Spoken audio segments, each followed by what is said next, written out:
बोलिए. तर काल समाजवादी जनता दलाची बैठक झाली. त्याच्यामध्ये एक पक्ष सहमत आहे असं उद्धव म्हणाले. येणाऱ्या काळात आम्ही काढू म्हणतोय. आता मुख्यमंत्री म्हणतात हे सर्व मेळावट राम एकत्र आलेले आहेत. कोण? हे सर्व मेळावट राम, हिंदुत्वाचे मेळावट राम एकत्र आलेले आहेत. मिलावट.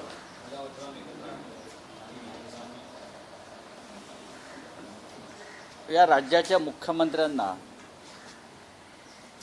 समाजवाद हा शब्द माहिती आहे का विचारा आधी.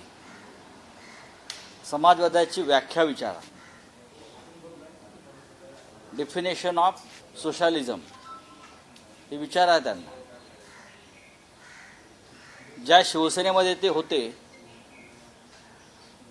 शिंदे आणि आम्ही बाळासाहेब ठाकरे यांचे खरे पाईक वगैरे काय म्हणतात ते, त्यांना बाळासाहेब ठाकरे आणि समाजवादी नेत्यांचे संबंध विचारा काय आहे होते. जॉर्ज फर्नांडिस असतील, मधु दंडवते असतील, SM जोशी असतील, नानासाहेब गोरे असतील, एकमेकावर टीका टिप्पण्या जरूर केलेल्या आहेत. पण महाराष्ट्राच्या हितासाठी समाजवादी पक्षाचे अनेक नेते आणि बाळासाहेब ठाकरे हे एकत्र आले. मग संयुक्त महाराष्ट्राचा लढा असेल, मग सीमा प्रश्नाचा लढा असेल, अशा अनेक प्रश्नामध्ये समाजवादी सोशलिस्ट, प्रजा सोशलिस्ट पार्टी और शिवसेना एकत्र आले. मुख्यमंत्र्यांना विचारा, बॅरिस्टर नाथ पै यांचं नाव ऐकलंय का? मुख्यमंत्री प्रश्न विचारा, बैरिस्टर नाथ पै का नाम कभी सुना है क्या आपने? या नाना साहेब गोरे मालूम है क्या आपको? SM जोशी का नाम कभी सुना है क्या आपने? मधु दंडवते का नाम सुना है क्या आपने कभी? जिस थाना से आते हैं वहाँ सबसे ज़्यादा सोशलिस्ट लोग रहते थे और काम करते थे. गोदाताई परुळेकर हो या और कोई हो, ये जिस RSS के साथ एकनाथ शिंदे अब काम कर रहे हैं, वैसे हो दोगले चरित्र वाले लोग नहीं है. जात और धर्म के आधार पर कभी लोगों ने देश को तोड़ने की कोशिश नहीं की है. और जिस बीजेपी का दामन थाम करे बैठे आता बसले आहेत बीजेपीच्या पदराखाली, त्या भारतीय जनता पक्षाला प्रथम सत्ता देण्याचं काम जर कोणी केलं असेल तर समाजवाद्यांनी केलं. त्यात जॉर्ज फर्नांडिस, जयप्रकाश नारायण आणि चंद्रशेखर यांना जरा समाजवाद समजून घ्या म्हणावं. महाराष्ट्रात तोडण्याची भाषा कधी समाजवाद्यांनी केली नाही, जी संघ परिवाराने केली आणि त्यांच्याबरोबर तुम्ही आहात. तेव्हा आधी तुम्ही बसा शांतपणे, विधिमंडळाच्या ग्रंथालयात जा, जुना रेकॉर्ड तपासा आणि समाजवाद काय असतो हे समजून घ्या. मुनाळ गोरे, आईला रांगणेकर, उबा सामंत, सदानंद वर्दे, भाई वैद्य हे निष्कलंक चारित्र्याचे लोक या महाराष्ट्राच्या राजकारणात होते. ते समाजवादी होते. शिवाजीराव पटवर्धन असतील, अच्युतराव पटवर्धन, बाबा आमटे, निळू फुले, डॉक्टर श्रीराम लागू, आमच्याशी यांचे अनेकदा मतभेद झालेले आहेत. तरीही त्यांच्या महाराष्ट्र प्रेम आणि राष्ट्रभक्ती यांच्याविषयी कोणती शंका घेता येणार नाही. आणि एकनाथ शिंदे यांनी अजून एक थोडासा रेकॉर्ड महापालिकेचा तपासावा. ज्या मुंबईवरती मराठी माणसाचा पगडा पुसून टाकण्याचा प्रयत्न होतोय, त्या मुंबई महानगरपालिकेचा कारभार मराठीत व्हावा म्हणून जर पहिला प्रस्ताव कोणी आणला असेल तर तो जॉर्ज फर्नांडिस यांनी आणला होता.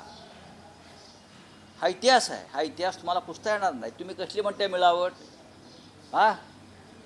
तुमची भेळपुरी झाली आहे सडलेली. तुम्ही आम्हाला काय सांगताय? हिंदुत्व, समाजवाद. पंडित नेहरूंनी या देशामध्ये समाजवाद आणण्याचा प्रयत्न केला म्हणून त्यांनी सार्वजनिक उपक्रमांच्या माध्यमातून लोकांना नोकऱ्या द्यायचा प्रयत्न केला, पब्लिक सेक्टर्स. आणि तुमचे हे सगळे आज संघ परिवार, BJP ते विकून खात आहेत आणि तुम्हीसुद्धा त्याच्यामध्ये भागीदार आहात. तेव्हा एकनाथ शिंदे या राज्याचे मुख्यमंत्री आहेत. त्यांनी महाराष्ट्राचा इतिहास, राजकीय इतिहास हा समजून घेतला पाहिजे आणि मग बोललं पाहिजे. सगळ्यात आधी त्यांनी बोलायला हवं, जी मिलावट बोलतायत ना, ही मिलावट भाजपमध्ये कशी आहे. गुजरातमध्ये क्रिकेटचे सामने व्हायला हरकत नाही, पण ज्या पद्धतीनं पाकिस्तानवरती फुलं उधळली ही इतर कोणत्याही राज्यामध्ये आतापर्यंत उधळली गेली नव्हती. एकनाथ शिंदे हे ज्या पक्षाचे जोडे पुसतात सध्या, त्यांचे 40 आमदार, त्यांनी अहमदाबादमध्ये पाकिस्तानच्या संघावर असा फुलांचा वर्षाव केला, जणू काही कोणी योद्धे आले आहेत. अरे आमच्या जवानांच्या रोज हत्या करतायत, काश्मीरी पंडितांच्या हत्या करते पाकिस्तान. हां, हे दुसरं कोणतं राज्यात झालं असतं तर थैथाट झाला असता, थैथाट. पण शिंदे त्यांचं कौतुक करतात. काय तर म्हणजे खेळात आणि धर्मात, काय खेळामध्ये धर्म आणू नये, खेळ आणि धर्म यांची गल्लत करू नये. जरा बाळासाहेबांचे विचार समजून घ्या आणि मग मिलावट, फिलावट, झिलावट, बरं का, हे शब्द वापरा. मुख्यमंत्री असं म्हणतात की ज्यांना बाळासाहेबांनी दूर ठेवलं त्यांना उद्धव ठाकरे जवळ घेत आहेत. बाळासाहेबांनी कोणालाही दूर ठेवलं नाही. बाळासाहेब हे सर्वसमावेशक आणि सगळ्या विचारांना एकत्र करून चालणारे नेते होते. एकनाथ शिंदे यांचा शिवसेनेशी संबंध फार उशिरा आला आणि बाळासाहेब ठाकरे जेव्हा हयात होते तेव्हा ते शिवसेनेच्या मुख्य वर्तुळात कधीच नव्हते, हे सगळ्यांना माहिती आहे. त्यांना शिवसेनेची आयडिओलॉजी किती समजली माहीत नाही, फक्त ठाण्यापुरतंच त्यांचं कार्यक्षेत्र होतं. आम्ही होतो सगळे कार्यकारिणीमध्ये वरचे, आम्हाला माहिती आहे बाळासाहेब. मी तर बाळासाहेबांबरोबर 40 वर्ष काम केलं आहे. सामनामध्ये असेल, शिवसेना असेल, तेव्हा बाळासाहेब कोणाला दूर ठेवायचे, कोणत्या भूमिका घेत होते, हे माझ्या इतकं कोणाला माहीत असेल असं मला वाटत नाही. आणि समाजवादी पक्ष, सोशलिस्ट पार्टी, प्रजा सोशलिस्ट पार्टीबरोबर बाळासाहेबांची युतीच होती, बाळासाहेबांचं अलायन्स होतं, युती होतं. आणि मुंबई असेल, महाराष्ट्र असेल, देश असेल, या देशामध्ये सोशलिस्ट पार्टीचा पगडा होताच. राम मनोहर लोहियांपासून जर आपण इतिहास पाहिला, आचार्य नरेंद्र देव, त्यांना विचारा, नरेंद्र देव माहिती आहेत का आचार्य? त्यांना काय माहिती आहे समाजवाद, सोशलिझम त्यांना काय माहिती आहे? हे आत्ता कुठे जो गाणं आहे ना, तुम्हारी दौलत नहीं है, असं आहे ते. चलिए, मोदीशिवाय चेन पडत नाही असं देखील कोण म्हणतं? शिंदेने आम्हाला कुठं बघा, ते आता शिवसेनेचे राहिलेले नाही आहेत, ते मोदीमय झाले, ते मोदीमय झालेले आहेत. वो मोदीमय हो गया पूरा. उनकी ज़िंदगी में अब मोदी और शाह के सिवाय कुछ नहीं है, ना बाला साहब ठाकरे, ना शिवसेना, ना महाराष्ट्र.